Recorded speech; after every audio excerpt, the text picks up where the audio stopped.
All right, ladies and gentlemen, welcome to the Kickback Presents the Postgame Show. As always, it's your boy Jamal here with the homie Mace, and we are breaking down the game that we all just watched, the Memphis Tigers.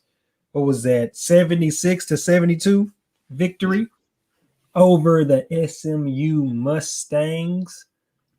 Game played here in Memphis. There, obviously, it's a high scoring game. 70 points.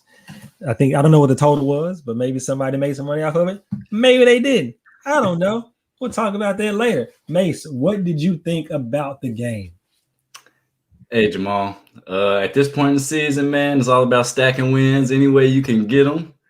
We see programs struggling all over the country, so I'm just appreciative to get a win, but especially a win in such a big game. Both of these teams were 4-2 coming into the game in the American Athletic Conference. Yep. SMU basically leads the conference in all the offensive statistics, number one in points, field goal percentage, three-point percentage, and Memphis leads the conference in all the defensive stats.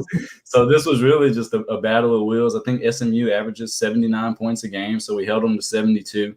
Nothing to call home about, but it is something to hold the number one offensive team in the league below their normal output, and then for the Tigers to score 76 points themselves against a solid team is nice to see.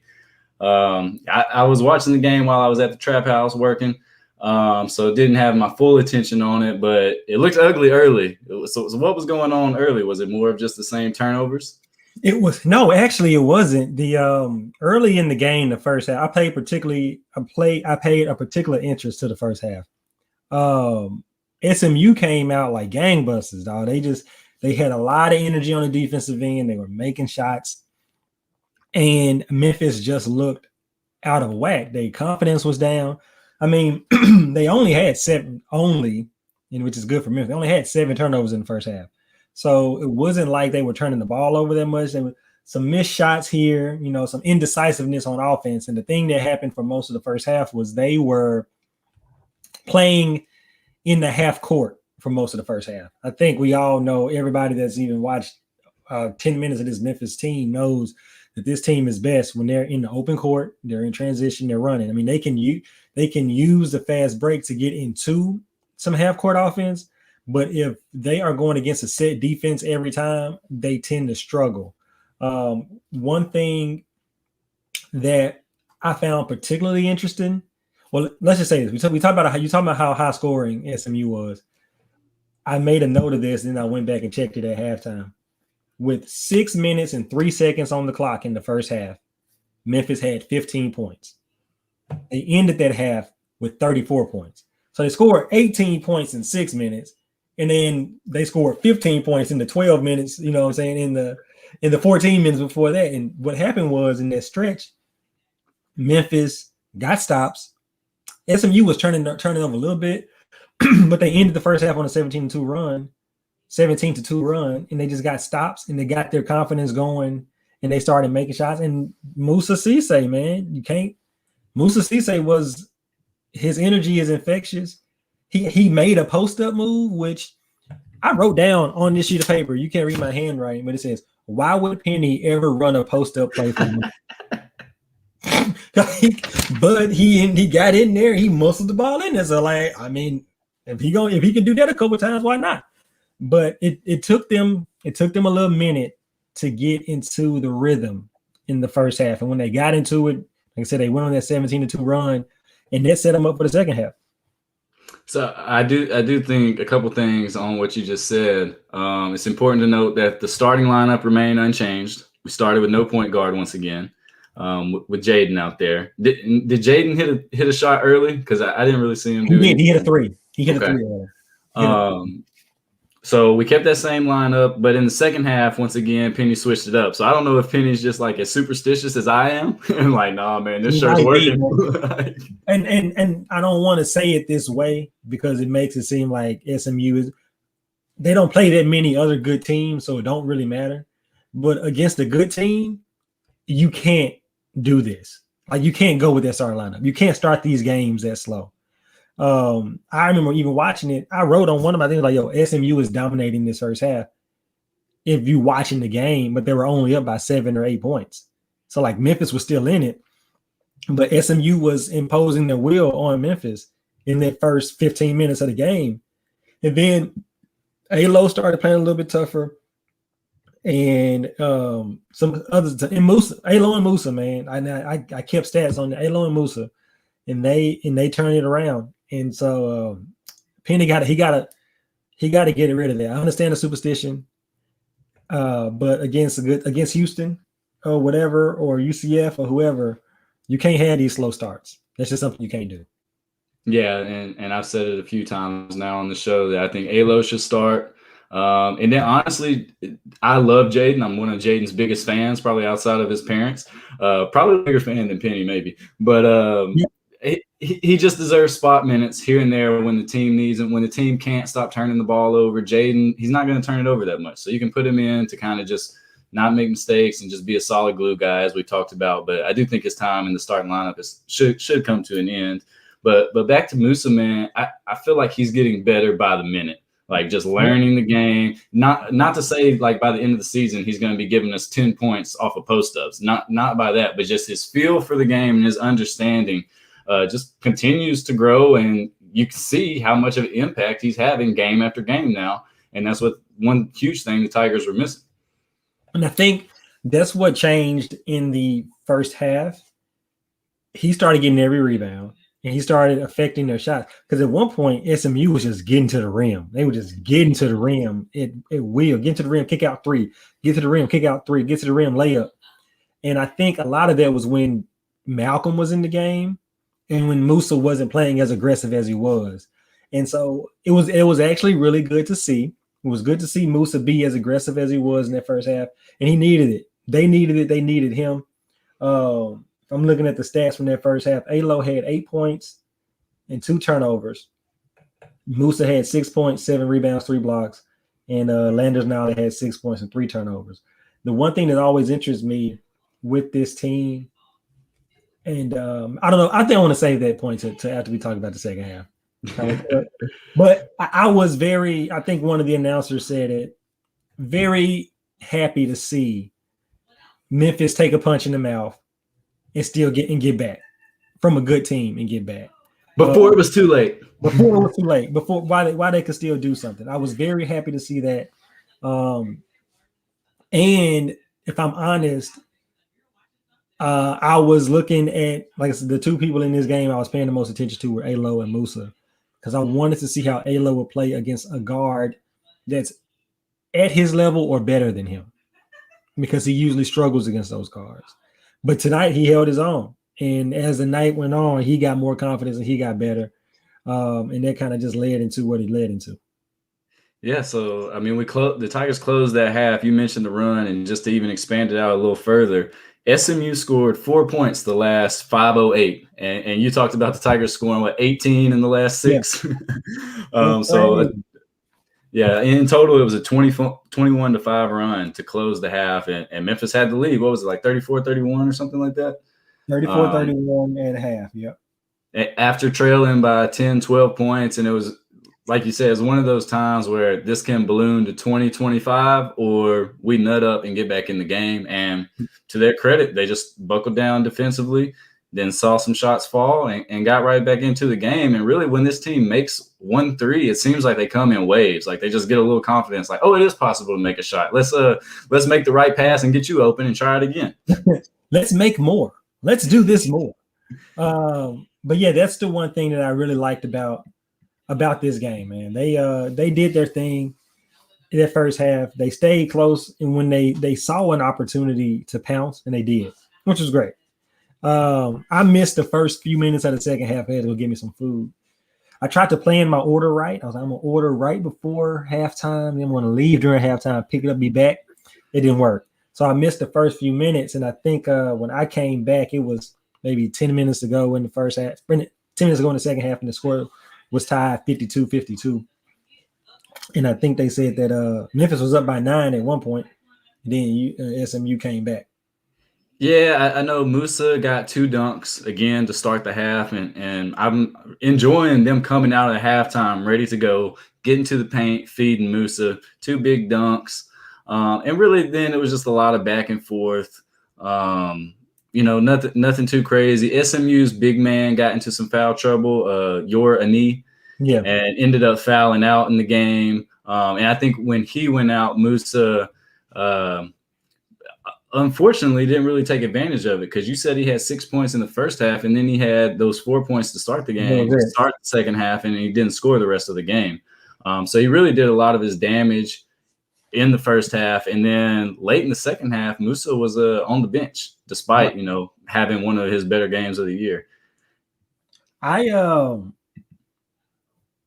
what I saw in that second half, let me go down to the stats. What I saw in the second half, I saw the flurry from DJ, which I had been wanting. Woo! A sight for sore eyes, baby. Three threes in a row. I saw the flurry from DJ, which was definitely needed. Which, like I said before, and I'll say it every time, if Penny gets DJ Jeffries going, this is a different team. Like if they play at the same level that they are now, and Penny gets DJ going, it's a completely different team, and they can beat anybody. Oh, that's what I wanted to talk about in the first half. In the first half, go ahead. Because once you get DJ going, it just opens up so much more. Alo's able to drive. Landers is able to drive. You already, Landers is pretty much a knockdown shooter. Lester can shoot it. I feel like he's getting more and more consistent. So if DJ can step up and knock down shots, because he can still do that pump fake and take you off the dribble, get to the middle of the lane and do his little floater. It's not pure yet, but it is a good move. And he's capable of that. And it's just another weapon. And when he is a threat on offense, just everything is so much more open. You see those easy dumps and oops to Musa. So I agree, man. He's the key. The thing I like the most about the that flurry that DJ went on, he hit 2 threes, and the third one his foot was on the line. And then he came back for a heat check, which is fine. But the thing I love the most about it is that Penny let him do it. Like, yo, he hot, give him the ball, let him do it. There was a time in the first half, in that first 15 minutes, when they weren't really doing nothing. The ball was sticking in people's hands. Actually, Landers had just made a shot.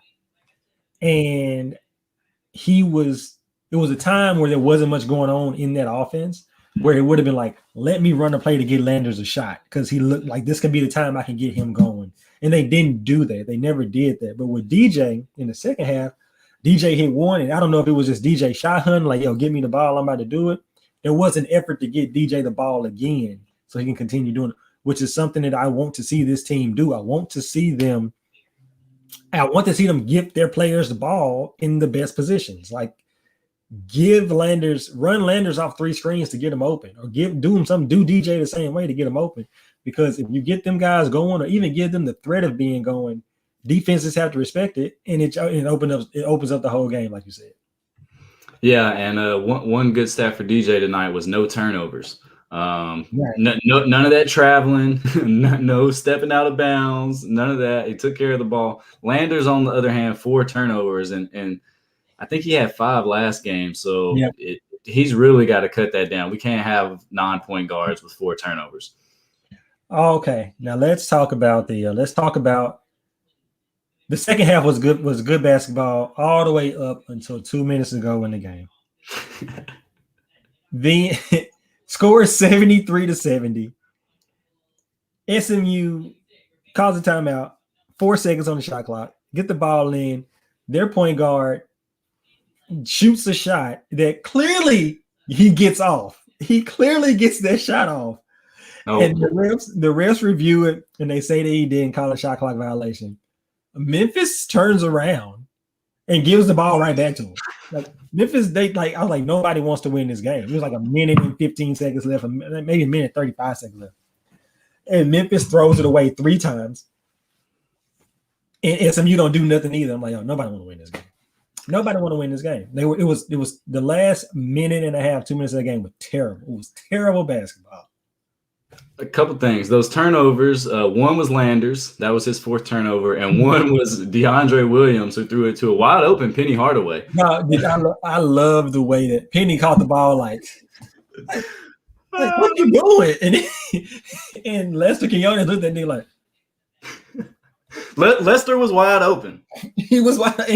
There was nobody within 10 feet of him, and he just threw it over his head. And I know the coach gets the blame, but Penny Hardaway ain't telling DeAndre Williams to throw that bitch to him. No. Penny was like, I'm open, cuz. Nah, that wasn't happening. That wasn't the way it was. As soon as it happened, the Space Jam moment went through my mind when Daffy Duck throws it to the old lady. He's like, but she was wide open. That leads me to my second. Hold on. I forgot. That shot didn't count, bro. It went in, dog. The shot, he got it off. Okay, listen. Now, you sound like the lady on the broadcast and her partner, which I understand if you're only looking at the clock that is given to you on the screen. As a basketball connoisseur, I expect more from you, because what's the first thing you look for? What's the first thing you look for? You look for the light. Look for the light. It's red. Go watch the video. Go watch the video. It's red. I don't think the light came on. Okay, now let me explain this to you. They didn't have the NBA lights all the way around the front. They had the lights. The lights at the top, and it is red.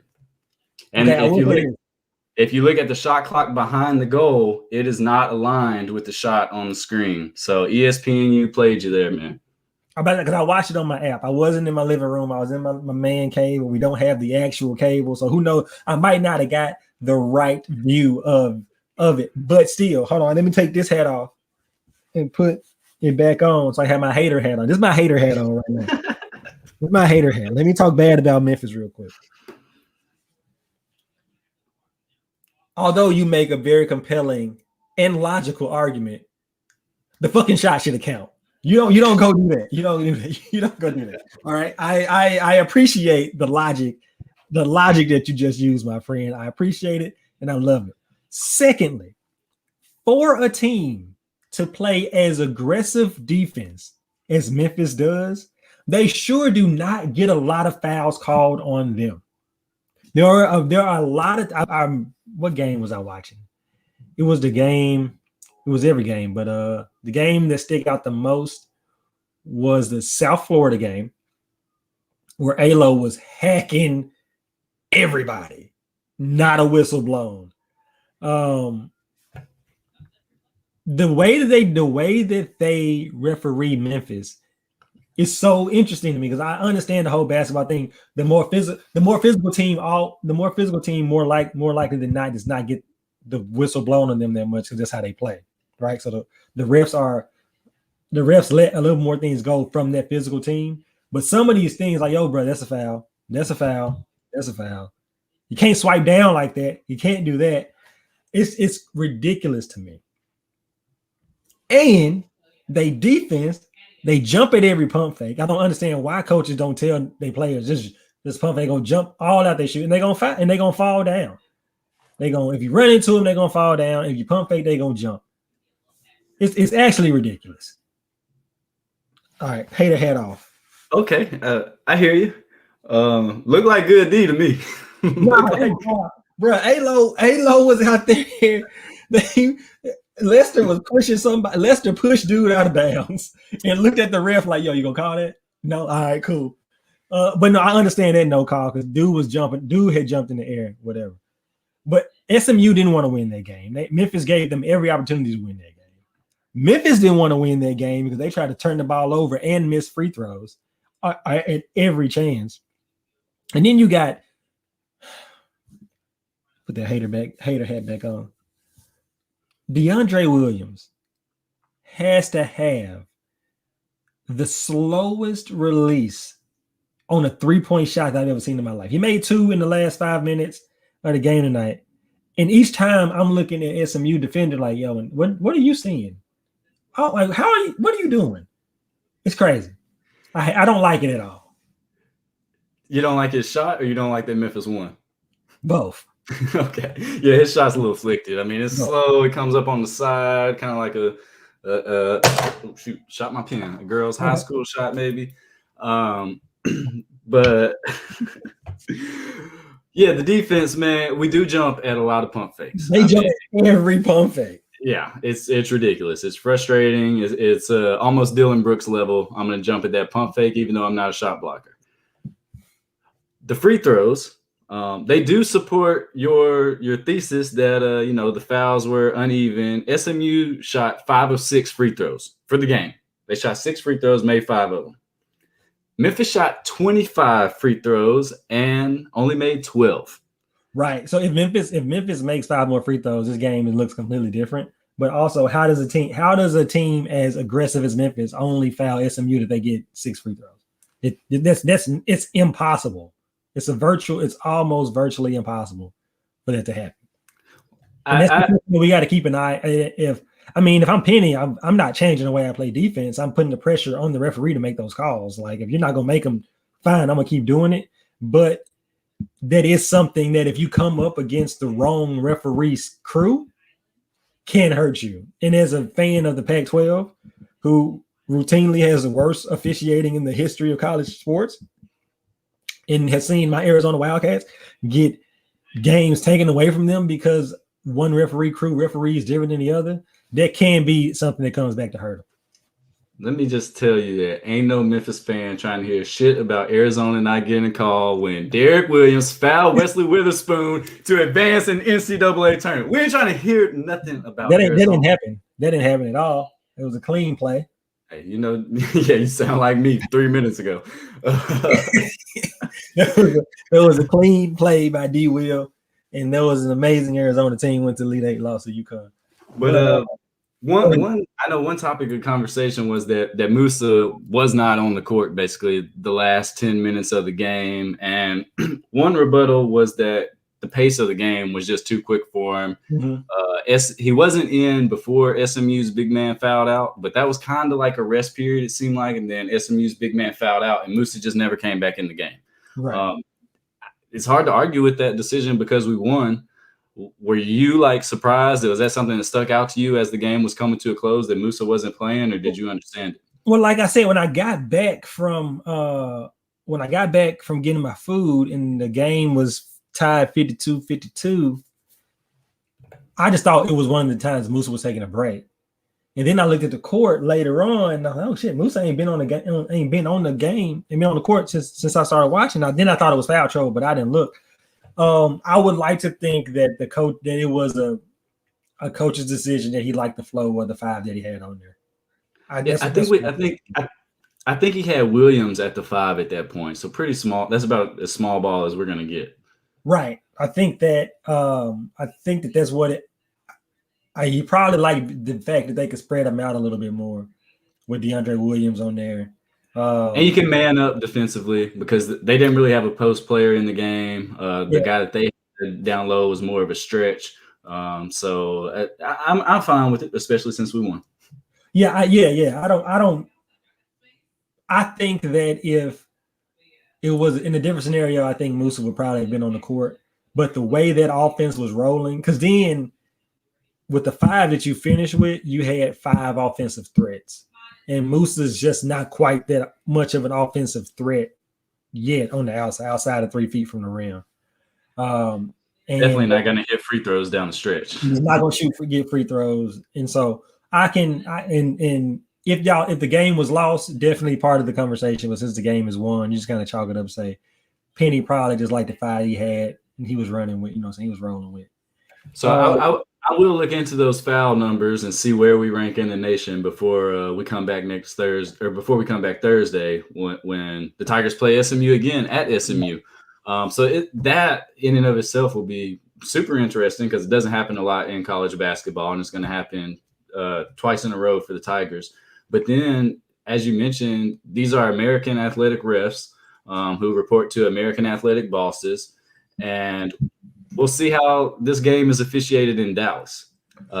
You can easily see a scenario where it's completely reversed and Memphis gets 6 free throws and SMU gets 25. And it's like, oh, okay. I want to see how this team looks different, if anyway, when if their head coaching. Yeah, so he just tested positive yesterday, so I can't imagine he'll be there. Oh, right. So he won't be able to coach then. That's the one reason. When I was thinking about this game last night, And I heard on the radio that the head coach had tested positive. I kind of said, well, I'm gonna give Memphis a nod in this game, just because I don't trust an interim coach, right? But then you learn that this same interim coach coached on Saturday, and they blew the doors off UCF, and then or they beat UCF. I don't know if they blew the doors off them or not. And then you watch the first 10 minutes of the game, and you think like, oh, okay, he know what he didn't do. Look familiar. I don't know if he coached someplace else before.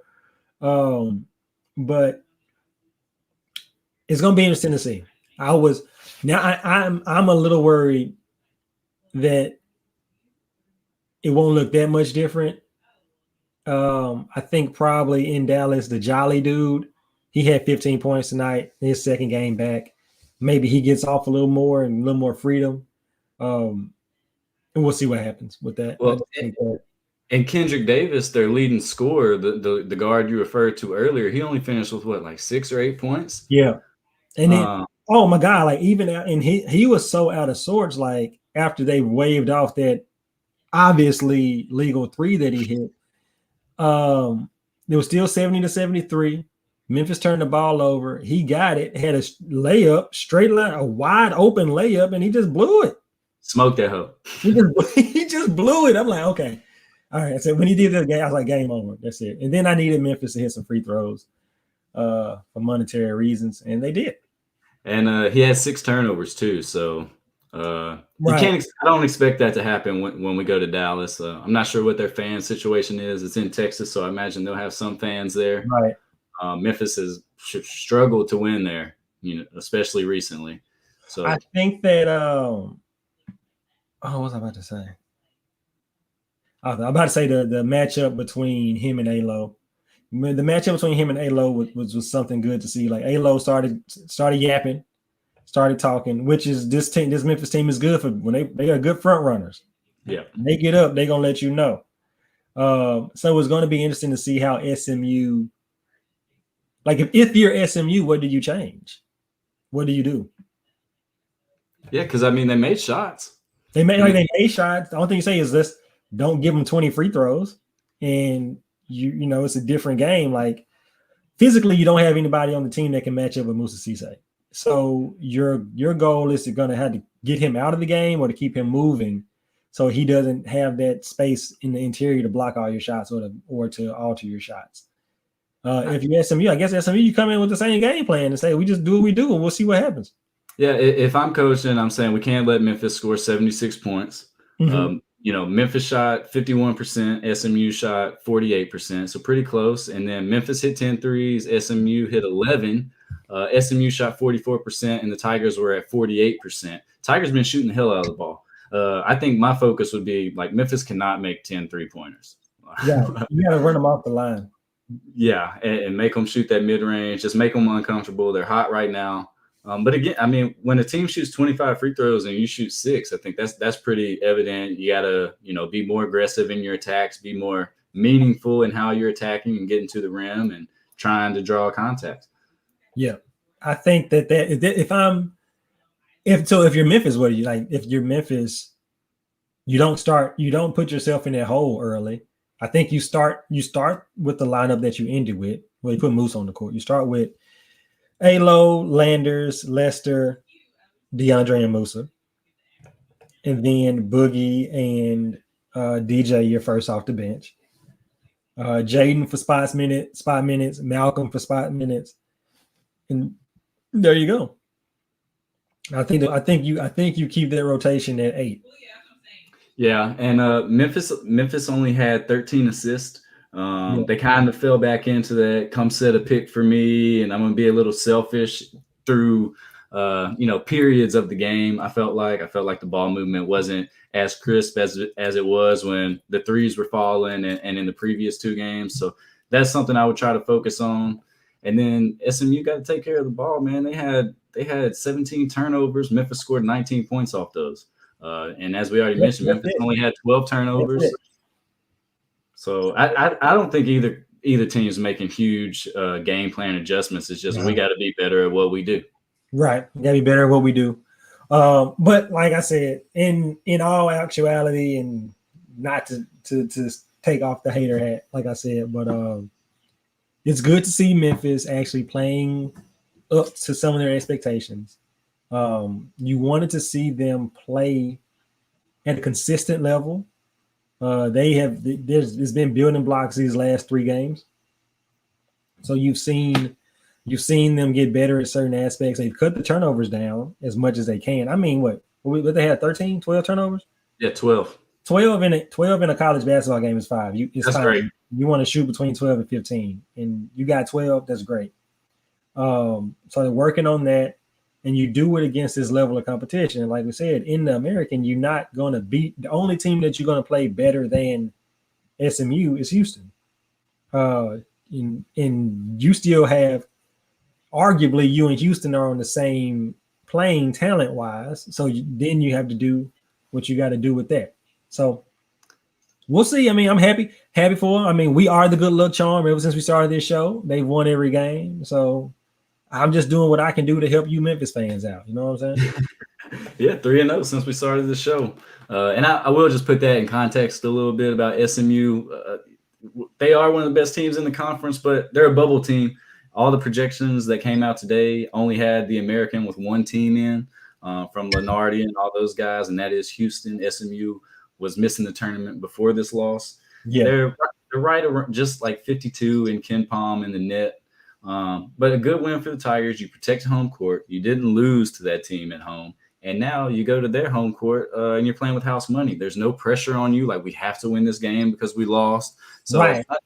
I'm really pleased with it. And you know, you go to Dallas and at least play a tight game and then just give yourself a chance to win down the stretch. It's kind of like an NBA playoff series. You know what I'm saying? You're on the road. You just wanted to split. You got the split. You're playing them twice. You want to win both, but if you just win one, you get the split. That's fine, right? You protect the home court. You go down there. What you don't want if you lose is to take a step back. You don't want to get to Dallas and have 22 turnovers. You don't want to do that because then you have 22 turnovers and lose. Like, I was listening to the radio today and they were saying, like, what if Memphis loses this game? Like, are you still excited, or what does it mean if Memphis loses this game? It's like, you can lose a game where you play well, as long as if you're playing well and you're building on what was the game before and you're doing some positive things. You can lose a game doing that, but as long as you show some positive signs, that's great. So that's what you want to see on Thursday. You don't want to see them get out there and taking bad shots again or playing me ball again, or, you know what I'm saying, having 22 turnovers. You just want to see them continue to progress and to have some maturity on the road and some composure on the road, especially in a close game. That's what you don't want it to be a close game. You would like a blowout. I don't see a blowout happening. But you want to see how they can do in some of these late game, close game situations. Yep. Well, I don't have anything else on the game unless you do. We can go ahead and get into the superlatives. Let's go ahead and get to the superlatives, man. You go first. Who is your player of the game? I'm going to go A-Lo. 14 points, led the team in scoring, led the team in assists, talked a little shit there at the end, told Kendrick Davis he was too small with the Ja Morant celebration. Hate the 4 turnovers, but, I'm going with my point guard, A-Lo. I'm going to go with my big man. I'm going to go with Musa Cisse. Musa's going to always get player of the game for me if he just shows up and do what he got. Like, his energy on the defensive end and his timely offensive game kept them in the game the first half, which is what they needed. And so I'm giving Musa my player of the game. Who is your bum of the game? Well, I would say the announcers, but since you agreed with them, I'll just say Kendrick Davis. They're leading scorer. You know, the team's counting on you coming into a road game. And you put up 8 points when you're averaging almost 20 points and 6 turnovers. 4-14 from the field in 38 minutes. Your efficiency score in the game is 3.0, which is not good. So I'm going with Davis. As much as I would like to give it to Davis, I'm going to give it to 3 people, and those are the referees. My bum of the game is the referee crew for blowing that call and blowing many other calls. So they are the BUMS of the game, the bums of the game. Play of the game. Who do you got as play of the game? Man, Musa had a block where he came over. I think it was Farron Hunt. He was going up, and Musa came from the weak side and pinned that shit. But I gotta go with my boy DJ Jeffries hitting 3 in a row, man. Kind of getting that swag back. So I'm gonna go with that sequence of DJ knocking down the shots. We bust the lead open a little bit right there, and it allowed us to make those mistakes down the stretch when we did, and still hold on for the W. Tell me if I'm wrong in this. In the first half, Musa blocked a shot or created a turnover on defense and ran down the court and got a dunk off a rebound, right? Yeah, I think you're right. That's my play of the game. I knew that it was that Damian Ball had missed the layup and Musa dunked it, but I thought it was started because Musa got the block at first. The one I was gonna choose was Alo's getting posted up late in the game, mismatch, and dude has him beat. DJ comes over from the weak side, blocks it, ball gets to Alo, starts to break. Alo double dribble. Did you see it? I didn't see it. I was like, what? I saw the double dribble. That was in that 2 minutes of the terrible basketball, right? That was in the 2 minutes of terrible basketball where nobody wanted to win that game. Was he trying to pass it? I think he was trying to do a touch pass, like, you know what I'm saying, get it and do, but he ended up stumbling and something and grabbing it with one hand, grabbing it with both hands. And I said, yo, that's a double. And then DJ didn't know it and dunked it. Boom. Crowd went wild. They was like, nah, bring that back. That would have been nice. I mean, like I said, that stretch of DJ getting his swag back was good. That was good. And did Jamal win some money? Yes, it did. I put money on the Tigers to cover the spread. I think the spread was they were favored by 2.5. So yeah, that's easy money. They were going that's easy money. And you know, in true Jamal fashion, how I do things, I put more money on them to cover the spread than I did on SMU winning outright. So, you know, I made a little bit. I could have made more if I don't do that. So I think I'm gonna start. I ain't gonna trust them enough yet to just bet on them like that. Nah, man, you can't change nothing you're doing, bro. Like we're gonna have to cancel the show if that happens, because you know how I am with superstitions. maybe I need to just put my money straight up on the Tigers again and stop doing this other stuff. Because it seems to be helping them out. Right. All right, man. And I know like that's not your forte anymore. So we got to come up with another last segment for you. Whatever you want it to be. You know what I'm saying? We can think of that. But like we said in the description, today is the 1 year. Kobe Bryant passed away 1 year ago today in a unfortunate helicopter crash. And what we're going to do, first off, Mason, do you have any favorite Kobe Bryant memories? You know, I was never a huge Kobe fan until late in his career. So my favorite moment is his last game when he scored 60. That was an amazing moment. We got another Tiger hater in here? No. J.O., you ain't no Tiger hater, are you? Hell no. I know what's up, man. What's going on? We just finished on the Tigers. We're talking about Kobe now. So give me your quick recap of the game, and then we'll talk about some Kobe stuff. You know, Tigers looking good. They almost coughed it up at the end. I almost felt like they were gonna cough it up, but they look like they kind of making a little bit more progress. Hopefully, if they even have the tournament this year, we can sneak in. I think we can win the conference tournament for sure. Don't get your hopes up, but but no, okay. I agree with you. If it comes time for them to be in the conference tournament, they're going to beat all of these other teams again. They can beat them in a tournament setting. Every team except Houston, I think they can beat them in the tournament setting. I think they can beat them again. If they have it, I don't know where it's going to be. I don't know. They were talking about not having conference tournaments, or if they have them giving teams the opportunity to opt out of them, which opens up a whole door. Like if you're Houston, you obviously opt out of the conference tournament because you don't need to play. You're already going to the tournament. Why do I need to play in the conference tournament? Exactly. And like it's not like they're undefeated or some shit. So let's talk Kobe. Mace, you said, Kobe, your favorite memory of Kobe was his last game. J.O., you got a favorite Kobe memory? Ooh, my favorite Kobe memory is probably the first championship, the Indiana game 4, where like he played on one ankle and he basically won the game. He basically like arrived as like a superstar type player type shit. Was that the game that Shaq got in foul trouble or Shaq got hurt and Shaq fouled out? Shaq fouled out, yeah. In the 4th, and the game went to overtime, and he like took over overtime. Yeah. I think that my favorite, I'm with you, Mace, and anybody that's listened to the show before knows that I wasn't that big of a Kobe fan. I was more of a fan of retired Kobe than Kobe the player. Obviously, you appreciate his greatness, but I just can't say that I was that big of a fan of his. I thought he was a terrible teammate.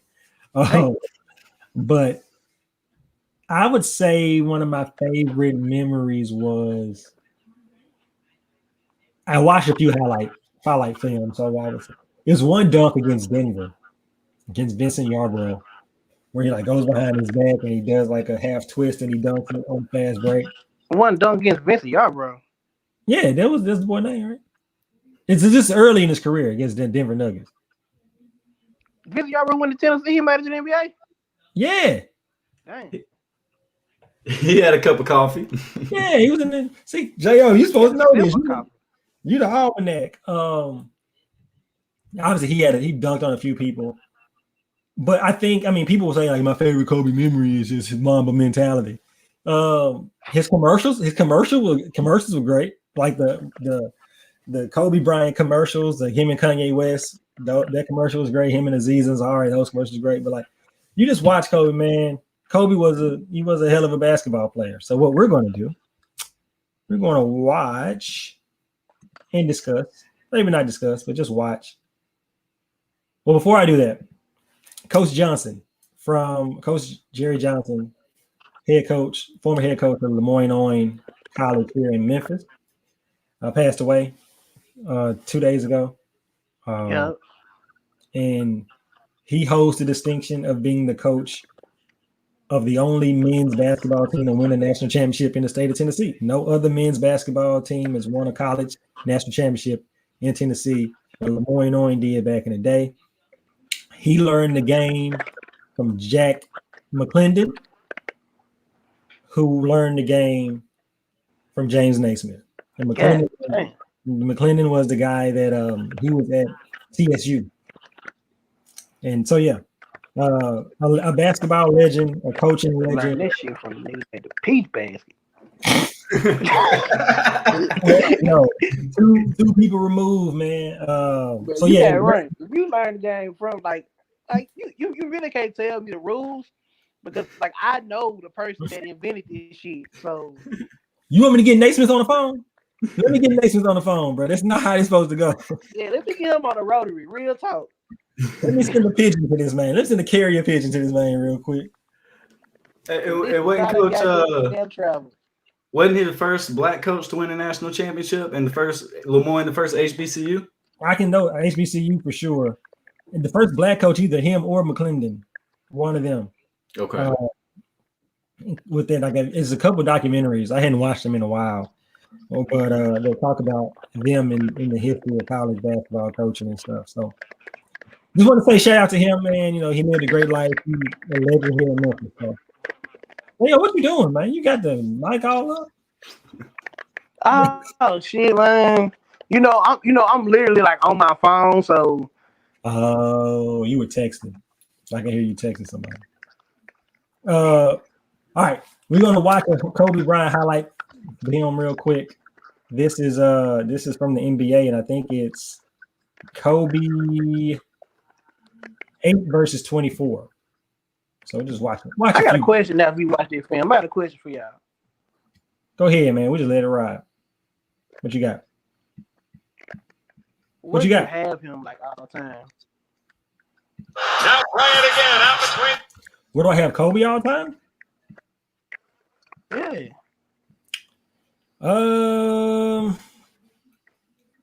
I don't know. Top 10? I need like I really want a specific number. That's tough, man. Somewhere right behind Tim Duncan. Yeah. Timmy Duncan. Yeah. I think that I would say, okay, let me just throw out some names. Jordan is my number one, right? Jordan. Then you got Wilt Chamberlain. Then you got Bill Russell.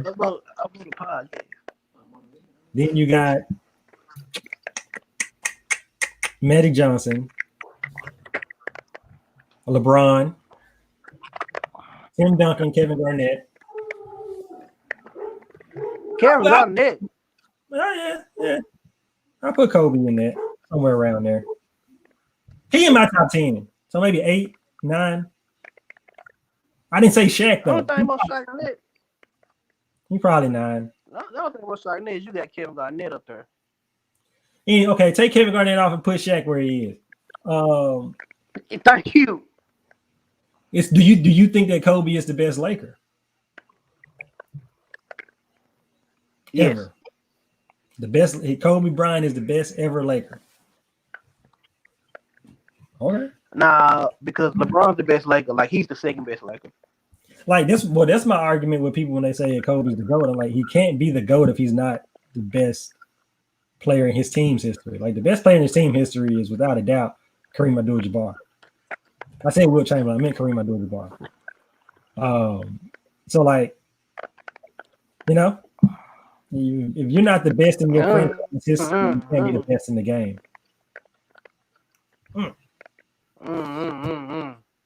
Yeah, that's tough for me. Since I moved out to LA, my respect for Kobe has grown. Yeah, and my ranking for him has. But I mean, was he better than Shaq on those championship teams? That's close for me. I don't think he was better than Shaq on them championship teams. Look at these plays. The first one, nah, I'm gonna say 2 and 3. Yeah, that's fair. Definitely number 3. Definitely number 3 though. Okay, I mean, so where is he in your top? Where's he in your top team, or where is he? Where you at? I got him like 3rd. So you got Michael, LeBron, him. Switched in. Now you know who you know. Oh, you got who I think you got LeBron, Mike, then him. Yeah. Okay. I've learned a long time not to fight nobody with where they put Kobe. Y'all put Kobe where y'all want to put Kobe, which is fine. He's in the argument for the greatest ever, and that's all you can ask for is to be in the argument for the greatest ever.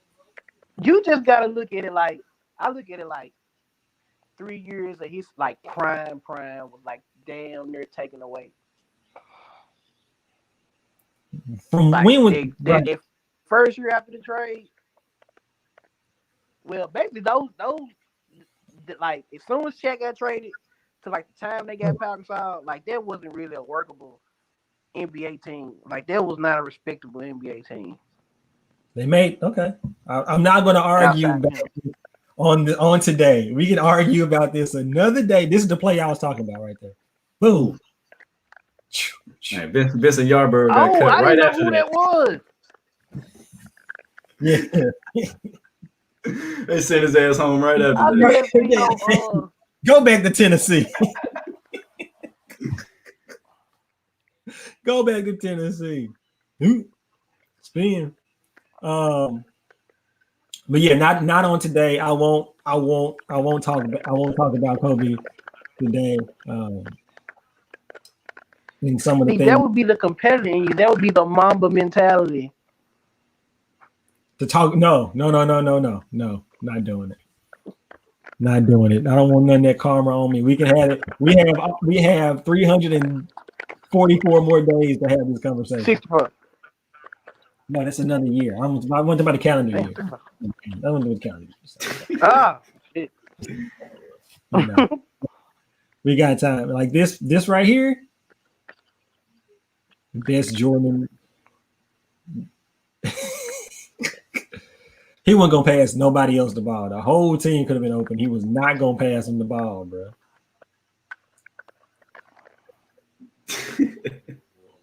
What made him show his titty like that? Yeah, why you show your right titty, bro? He showed his heart. Okay. Oh, okay. I missed the message. My fault. Oh, 81. Do y'all think anybody gets close? I ain't gonna lie. Yeah, man. Look at how this shit looking right now. Look at the increase. Look at what somebody like Bradley Beal doing. I don't. Maybe. Go ahead, man. Steph, maybe Clay, Dame. One of them guys that gets hot as fuck and goes off. I can see Steph doing it. I can see Clay doing it. Okay. I mean, Clay had 37 and a quarter one time, so. These dudes, man. They don't want me to win no money, man. Well, with that being said, it's been a great post-game show. J.O., thank you for joining. We'll make sure you get on ever so often, or whenever you want to get on, brother. Just come on and join us. We here after every Memphis game. I'm one call away. You said what? One call away. I got you, man. I got you. You know, I appreciate it. Mace, appreciate you. We'll see y'all on Thursday after another Memphis Tigers versus SMU game, and we'll see if it's the same result, or we'll see if another win, or we'll see if the streak is broken. Mason, any final words? Go Tigers. Okay. All right, people. We'll catch y'all later. Peace.